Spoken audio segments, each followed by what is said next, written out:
Hello, everybody. Welcome to my channel here, Sports Talk Network channel. Here we talk about NASCAR on the road to the Daytona 500. That's this Sunday. Also, later this afternoon, I'll be doing another reaction to Beauty and the Beast. This time, a clip. I think it was 50-second to full minute. I don't know, something like that. 30-second clip. Who knows? Um, of Emma Watson. Not Emma Roberts. Emma Watson. Emma Roberts, I remember as well from past movies and stuff like that. They're both very beautiful women. Sometimes it's hard for me to differentiate, even though they do look different in different ways, different areas, and all that other stuff. But Emma Watson playing Belle and Beauty and the Beast, so I'm looking forward to that. I'm gonna do that reaction there. And I have some other stuff I want to talk about that I didn't bring up last night in my reaction of the trailer that I wanted to bring up, that I will bring up this afternoon in that video. But here in this one, we're talking about NASCAR, Daytona 500. I just was just listening to the Earnhardt Jr. interviews. He seems like a very very well spoken kind of person, and talks about a lot of things. And actually, he's been very open about his father passing at Daytona 500 at that track that he goes to each and every year that he races. I'm sure it gets easier and easier as each year passes, but being further and further away from the day, the moment, the whatever. Even though when you lose a loved one, as I have in my past, I'm fortunate enough so far. Not too many of my family members have passed away. A couple of great grandmothers. They were alive when I was alive, so they count. Um, and this past October, my grandmother on my mother's side passed away. So you remember them, you'll miss them forever. But in the other aspect, of the whole moving on thing, as mean as that sounds, whether for someone telling you that to me or someone trying to tell that to Dale Earnhardt Jr., it is part of it. Otherwise, then bad things happen. You dwell upon it too much, or you blame yourself for this or that, and then downward spiral into him being in the news for other reasons. Jail and intoxication and what should I say, possession charges and all that other stuff. Marijuana. Unless he lives in Colorado. But anyways, other than that, you know what I mean there. So him being that open about it, so I commend him greatly. It's been many, many years since his father's passing. Still doesn't make it easier for him or his family. They're still always but they're always in the memory. And as each year goes by, away from that day, from that moment in time, it just gets exponentially easier. Like, I don't know, if I had to put it into a number, maybe I have a percent easier each year or something like that. I don't know, but you know what I mean. So I'll definitely, as I always am each and every year for the Daytona 500, and pulling for Dale Earnhardt Jr. As a fan, I'll be cheering for him to win the race and be the first one to the checkered flag. It just always will be that way because Dale Earnhardt Sr. was one of my favorites. Him and Jeff Gordon. Jeff Gordon just retired now in the broadcast booth.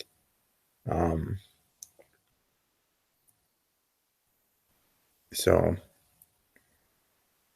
now, if Dale Earnhardt Sr. was still alive, would he be in the broadcast booth? Would he be that type of person I would want to? Who knows?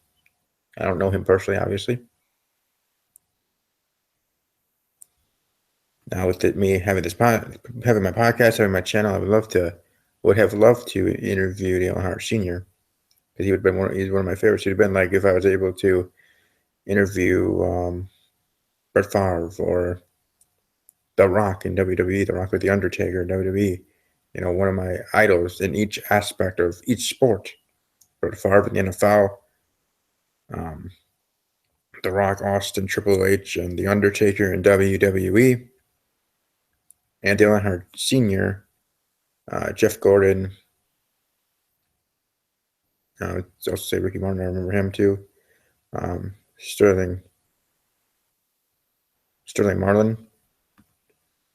Back in the good days, or not good days, but as my generation would say, the glory days, the '90s, best generation ever, right? I know not everybody agrees, but obviously, when you're born, it's a generational thing, right? People '90s, 2000s, the '80s, they'll say their generation was the best. Music, sports, TV shows, kids' TV shows, everything was the best then. But in NASCAR, in the NFL, and in WWE, and at that time was World Wrestling Federation, um, was on point. It was awesome, and the music of the '90s, and not just the boy bands and the pop princesses, but overall all the music, from heavy metal, rock, and all the other stuff from the '90s were awesome, and especially heavy metal. I could actually understand what they're saying, and even in the '90s. But then again, it's heavy metal. Anyway, before I ramble on too much, this year's NASCAR Daytona 500 2017 edition of the Grand Race, the Great Race, the Awesome Race, the Stupendous Race, the Race of Races. It's like the Super Bowl. It's like WrestleMania. But NASCAR having their Super Bowl and WrestleMania at the start of their season instead of the end, which, hey, it works for them. As I said about it, last week, it is how it is. It's tradition. It is what it always will be. And to be quite honest, as much as it would be cool and better to have it at the end and crown a champion at Daytona, the tradition of NASCAR having it to start this season, I hope never does change. I really hope it doesn't. Now, at some point, things do change. You have to roll with punches of change, just like the changes here on YouTube and changes in the sport of the NFL and even of how WWE does things themselves, storylines, booking of segments, and of matches because of situations brought up here in 2017. But in NASCAR, hopefully that is the case. And speaking of changes, the good changes of safety since Dale Earnhardt Sr.'s passing, that has definitely been amped up to the nth degree in NASCAR, as it always should have been. But that was a different time, different era, different things. And Dale Earnhardt Sr. was Jim of the box was big, and he he was called the Intimidator for a reason, so. No, I still miss him, and I'm a fan. Just think of his family, Dale Jr. and the whole Earnhardt family. And I'm a fan, and years have gone by, and as years go by, but you still miss him. Wish he was there. If he was still alive, he probably would. I don't think he would. I don't think he'd be racing anymore. I think he would have retired a couple years ago, my guess, or years ago.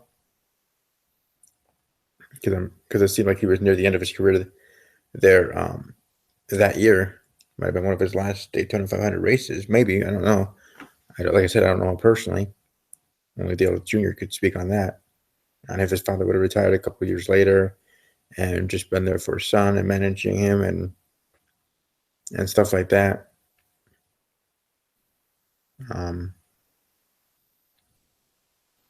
What are we doing today? You know how for the Super Bowls, leading up to the Super Bowl, they have the legends of the NFL or sometimes, or the ones that they have, on ESPN, the Hall of Famers, Super Bowl champions, stuff like that, where they have that round table sometimes, that special, that ESPN Sports Center special thing for the Super Bowl. If Dale Earnhardt Sr., Dale Earnhardt was still alive today, you best believe, as a fan, I would want him to be part of those specials if NASCAR did that. If Fox did that, it'd be the network more than NASCAR. But the Fox network did that before, or the week of the Daytona 500, like a round table discussion with the legends of NASCAR. You best believe your bottom dollar that I would want Dale Earnhardt Sr., Dale Earnhardt, Mr. Intimidator, the best in the business, in my opinion.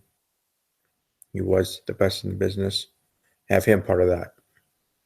That's what I would hope and think that's what he would be doing now if he was still alive. But again, I apologize for going on a tangent there. I don't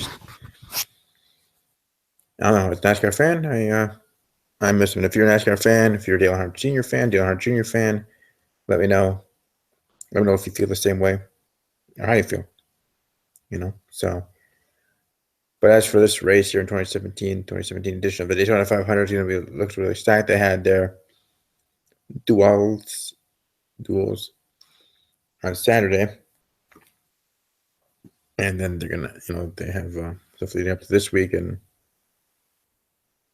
I'm sorry about that. And then the field will be set, or the 43 slots filled for all that be involved, and hopefully, as always, Michael Waltrip is part of it.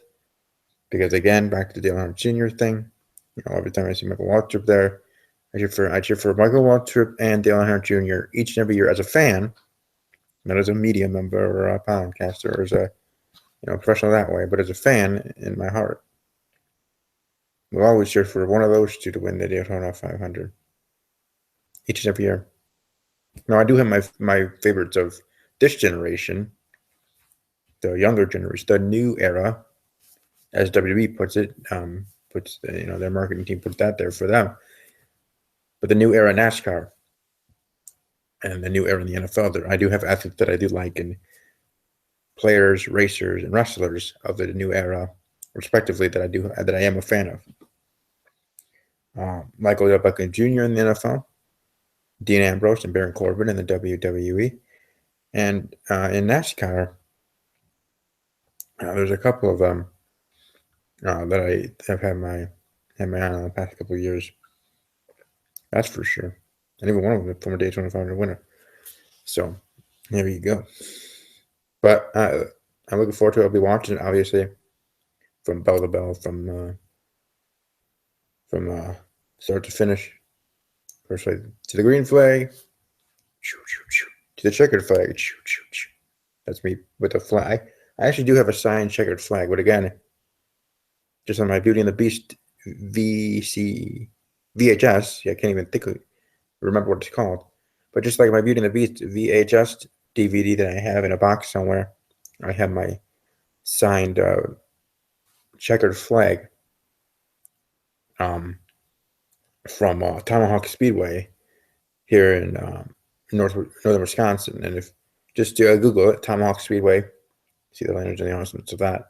Tomahawk Speedway itself has changed. I haven't been there in a couple of years, or in years. I would say like 6 years, actually. It's been a while. Maybe even more. Maybe not since I graduated high school. 10 years ago. Well, now 11 years ago.